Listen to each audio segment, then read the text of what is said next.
I just love the Pacific Northwest, and from an aviation standpoint, they're known for two things: Alaska Airlines and seaplanes. We've tried the former a number of times on this channel, but never a seaplane. Not only are we trying them today, but I also booked an international flight from Seattle to Vancouver, mostly because I was curious how the immigration would work out and what extra clearance steps would be required. There will be timestamps below to find what you're looking for, but for now I welcome you to Seattle's Lake Union, right in downtown, as we fly Harbour Air, the Canadian seaplane carrier, up to Cole Harbour, right in the downtown of Vancouver, Canada. Seattle and Vancouver have multiple seaplane ports. Lake Union is ours for the day.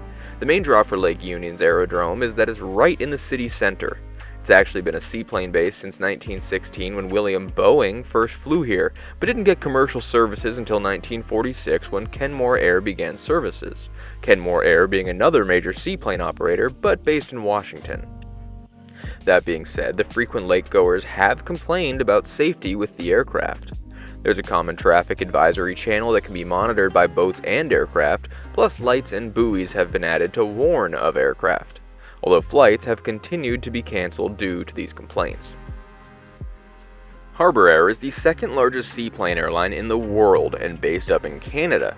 Before their services to Washington, they use the terminals designed for Kenmore Air, another major seaplane carrier but based across the border. Check-in doesn't need to be all that early, considering there's no TSA checks or anything. I was just asked to be in the building 30 minutes before the scheduled departure. There was a desk specifically for the Vancouver flight, since most passengers are just doing a local domestic flight or sightseeing. We were also given a customs form to fill out.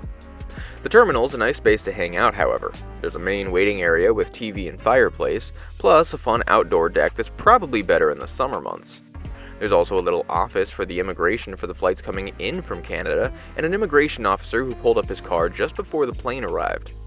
They do also sell merch if you're looking for some Kenmore gear to prove to your friends that you flew in a seaplane. Eventually, our pilot made the announcement that the Vancouver flight was ready to board. There wasn't any boarding passes, but he had a list of names, so he just asked our names and checked us off the list. And then we were escorted down the dock to our Cessna Grand Caravan. For those of you who are less familiar with seaplanes, there's two types: flying boats, which are designed solely for water, like the Grumman Goose, and float planes, which are planes designed for land, but can be equipped for sea, like our plane, which can be found with floats or gear. With free seating, we lined up and boarded in a first-come, first-served kind of way. It's all a 1-1 setup inside, except for the 1-2 in the first row. I chose the right side in the second row so that I wasn't too up close and personal with the pilot, although two people did sit in that first row, and the one on the left side behind me filling out the 4-person load for the flight today, before the pilot put an iPad on a hook that played our safety video, and then started up, unhooked us from the dock, and taxied out. Our airline for the day? Harbour Air. We'll talk a bit more about who they are once we get in flight, but all you need to know is that they and Kenmore Air are the only seaplane operators to have international flights, aside from a couple island hoppers in the Caribbean. Their fleet sees 4 types of aircraft, obviously favoring the de Havilland Canada aircraft as the hometown manufacturer. The DHC-2 Beaver is their smallest and oldest type with only 6 seats, but the most economic for the thinner routes. The DHC-3 Single Otter is the larger and more powerful version of the DHC-2, and is the most dominant aircraft in their fleet, known for its short takeoff and landing performance and carrying up to 14 passengers. Then is the DHC-6 Twin Otter, which is the larger and more powerful version of the DHC-3.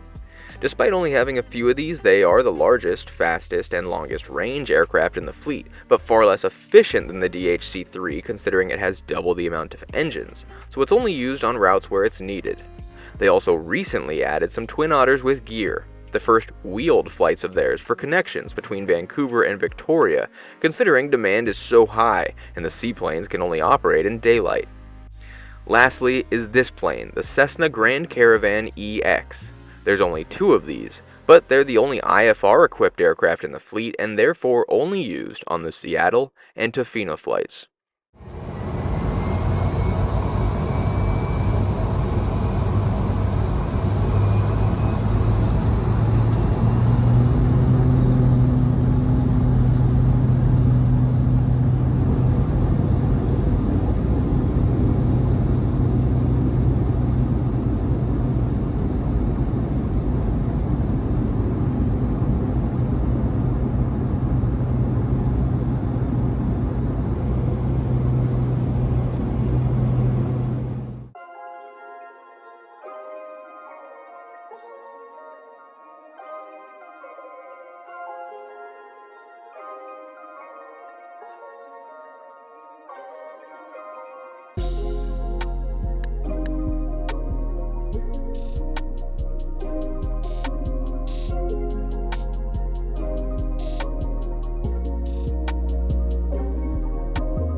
These seats are actually crazy comfy in my opinion. They're like a bigger version of seats in a luxurious car, plus in a 1-1 setup there's space to your side as well. There are overhead panels with air vent and light, and then the seat back does have a pocket that I was afraid to use on the short flight to avoid losing things. There's a safety card back here, but they also gave earplugs, which are great since these planes are much louder than your average airline flight.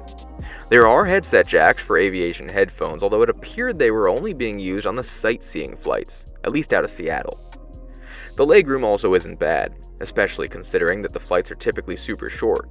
It is made even better by the fact that I didn't have my backpack, and I didn't even have the option to have my backpack.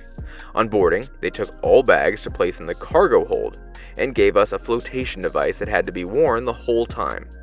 So charge your devices and take out the small things that you'll need during the flight, before you get on board. There's obviously no entertainment, but the nice thing is that we stayed super low on the flight. Class Gulf airspace down here near the ground has loose cloud clearance requirements, and because Harbour Air operates under Part 135, basically charters, instead of Part 121, which is all the scheduled airlines, it allows them more freedom with their flight planning, especially allowing visual flights not requiring flight plans. It's also why we flew the whole flight at or below 600 feet. It made for a great view, but it also gave us cell service the whole time. Not that I'm trying to make phone calls, but it's nice to be able to scroll Instagram or send messages to pass the time. There's no snacks, so eat before you get on board, but don't eat too much since there's no lavatory, so definitely use the restroom in the terminal before you get on board. Harbour Air is the largest seaplane airline of North America, second in the world behind Maldivian, although they have branded as the world's largest only seaplane airline, which might be coming to an end with their new wheeled flights. They began 42 years ago as Wind Oak Air Services, allowing seaplane charters for foresting, before purchasing Trans-Provincial Airlines in 1993 and adding leisure flights, and rebranding to Harbour Air officially. Since then, growing mostly throughout British Columbia, they were North America's first carbon-neutral airline in 2007, teaming up with Vancouver-based offsetters to include a carbon offset on every ticket sold to mitigate greenhouse gas emissions of the flights, with funds going towards renewable energy projects.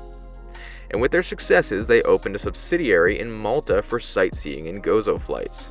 They really wanted BC to be theirs, it seems, as they spent the 2010s acquiring other seaplane operators like West Coast Air, Whistler Air, Tantalus Air, and Salt Spring Air, which is when they officially claimed the title of world's largest seaplane airline. Their most recent fame has come from their desire to electrify the fleet. Beginning in 2019, their first prototype first flew that same year. They partnered with Washington-based Magni X, who develops electric motors for aircraft, and added the engines to their Beaver aircraft.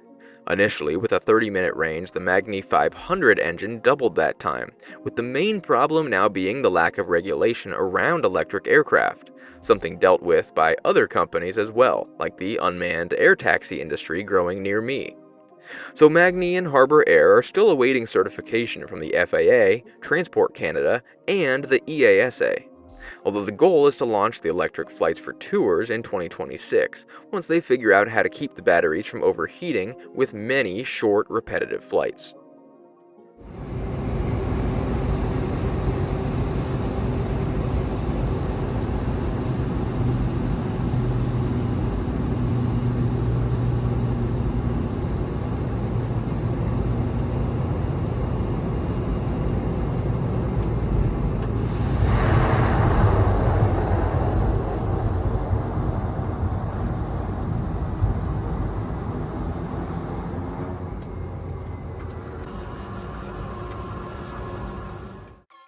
Welcome to the Vancouver Harbour Flight Center.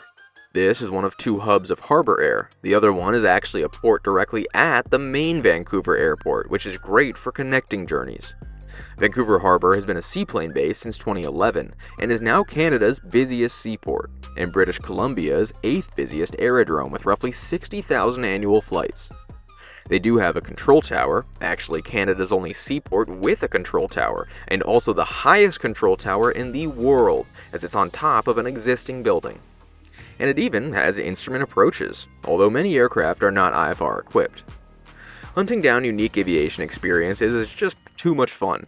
Sure, business class journeys are fun too, but who doesn't love a good rare experience, like flying internationally in a seaplane? This route seems to be insanely lucrative as it connects the two downtowns of Seattle and Vancouver in less than an hour.